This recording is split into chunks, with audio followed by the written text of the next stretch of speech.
Hello everyone, welcome back to my channel. Today we're diving into one of Hollywood's most fascinating figures, Charlie Chaplin. Despite being arguably the greatest pioneer of American cinema, here's something that might shock you. Charlie Chaplin, the man who defined Hollywood's golden age, never became an American citizen. That's right.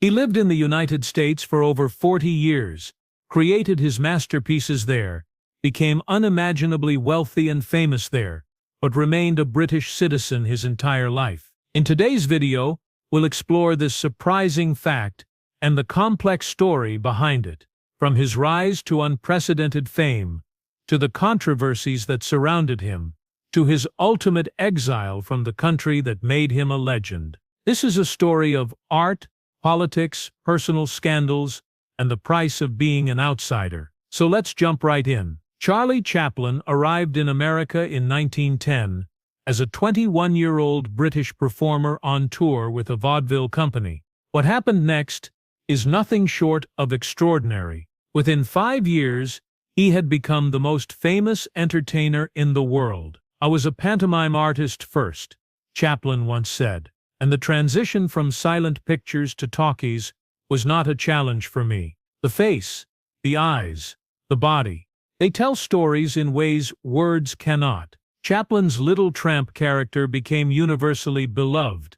The baggy pants, the bowler hat, the cane, the small mustache, and that distinctive waddle. This character transcended language barriers and cultural differences, making Chaplin an international phenomenon. By 1918, Chaplin was earning an unprecedented $1 million per year, equivalent to about $17 million today. He co-founded United Artists Studio with Mary Pickford, Douglas Fairbanks, and D.W. Griffith, giving himself complete artistic control over his work. His films like The Kid, The Gold Rush, City Lights, Modern Times, and The Great Dictator are considered among the greatest artistic achievements in cinema history. As film critic Roger Ebert once noted, Chaplin's art speaks most eloquently through silence. When sound arrived, he resisted it longer than anyone else, because he understood that his genius lay in physical expression. Now, here's where things get interesting. Despite living in America from 1910 until 1952, over 4 decades, Chaplin never applied for American citizenship.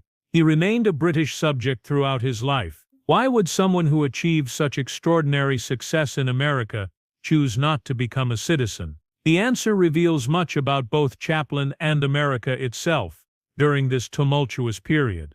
First, Chaplin maintained strong ties to his British heritage. Born into extreme poverty in London in 1889, his early struggles shaped his identity. "My childhood was sad," he once reflected. "But that sadness was crucial to my art and my perspective." But there was more to it than mere patriotism. As Chaplin's fame grew, so did scrutiny of his personal life and political views. Chaplin's personal life became increasingly controversial in the American public eye. His preference for very young women raised serious concerns. In 1924, at age 35, he married 16-year-old Lita Gray. After their divorce, he married 18-year-old Paulette Goddard when he was 47. Later, at 54, he married 18-year-old Una O'Neill, daughter of playwright Eugene O'Neill. These relationships generated significant public disapproval. During his divorce from Lita Gray, the settlement documents contained extremely troubling allegations about his behavior. The public backlash was severe. One newspaper columnist wrote at the time, "Chaplin's genius on screen is undeniable, but his conduct off-screen has become increasingly difficult for the public to separate from the beloved character he portrays." Beyond his personal life, Chaplin's political views came under intense scrutiny. Though he never explicitly identified as a supporter of extreme left ideologies, his films often depicted the struggles of ordinary people against systems of power and wealth.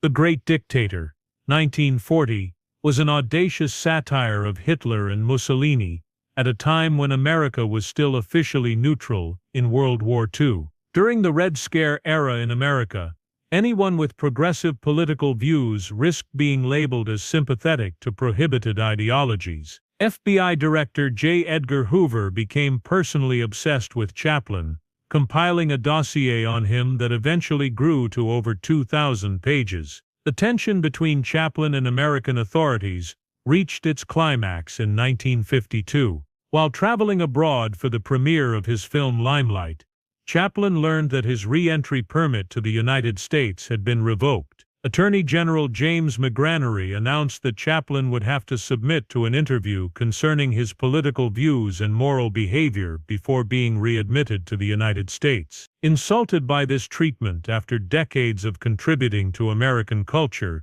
Chaplin made a momentous decision: he would not return. He settled in Switzerland with his wife Una and their children, declaring, "Since the end of the last world conflict, I have been the object of lies and propaganda by powerful reactionary groups who use their influence to create an unhealthy atmosphere." Chaplin did not set foot in America again for 20 years. In 1972, the Academy of Motion Picture Arts and Sciences invited him back to receive an honorary Oscar. Then 83 years old, he received a 12-minute standing ovation, the longest in Academy Awards history. It's fascinating to consider the paradox of Charlie Chaplin's relationship with America.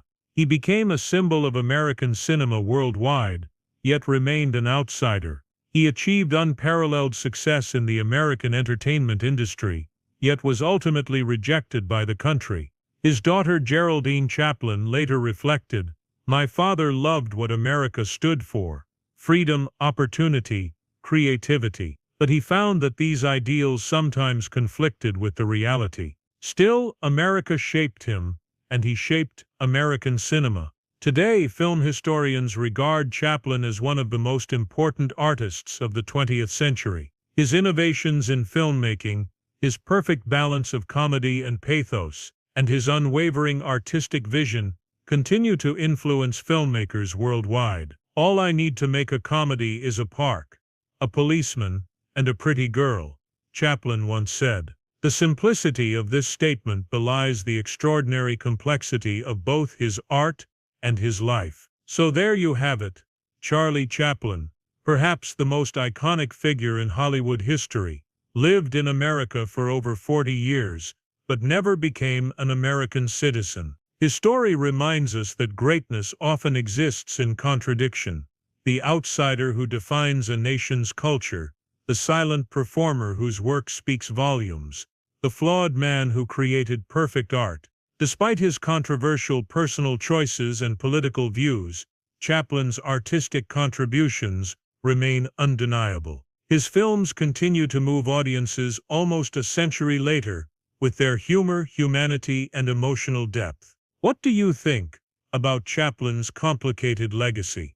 Let me know in the comments below. And if you enjoyed this exploration of film history's most fascinating stories, please like and subscribe for more content like this. Until next time, thank you for watching. The decision to essentially exile Chaplin from America in 1952 cannot be separated from the political climate of the time. The House Un-American Activities Committee, each USA, was at the height of its power, and the McCarthy era had created a climate of fear around political dissent. Chaplin had refused to explicitly denounce certain ideologies when pressured to do so. In a statement that reflected his humanist rather than partisan perspective, he said, "I am not a political man, and I have no political convictions. I am an individual and a believer in liberty. That is all the politics I have." This nuanced position was unacceptable in an era that demanded absolute loyalty. Moreover,